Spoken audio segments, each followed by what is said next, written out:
మొత్తం భారతదేశంలో opposition leaders అందరి మీద కేసు పెడతారు. ఈడీ, సిబిఐ, ఐటీ అని జరుగుతాయి. కేసీఆర్ మీద జరుగుతుందంటే వాళ్ళ ఒప్పందం జరిగింది కాబట్టే నేను బీజేపీకి రాజీనామా చేసి కాంగ్రెస్ పార్టీ చేయాలని స్పష్టంగా చెప్పారు. మీరు దాన్ని వక్రీకరించు. కాదండి, శత్రువుతో చేతులు కలిపిన తర్వాత ఏ శత్రువు మీద మేము పోరాడుతున్నాం, ఆ శత్రువుతో భారతీయ జనతా పార్టీ చేతులు కలిపిన తర్వాత మేము ఉండగలుగుతామండి?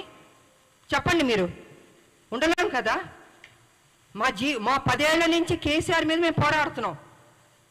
అలాంటి వ్యక్తితో ఒక నేషనల్ పార్టీ చేతులు కలిపిందంటే ఏం చేయాలండి? మీ పార్టీని మీరు స్ట్రెంథన్ చేసుకుంటారు, మీ పార్టీని అధికారం తీసుకొస్తారు అని మీరు చెప్పారు. స్ట్రెంథన్ చేసుకోపోగా మీకు మీరే గొయ్యి తవ్వుకుని ఆ గొయ్యిలో మీరే పడ్డారు. ఇక్కడ మేము ఎవరూ ఏం చేయలేదు. మేము ఏదండి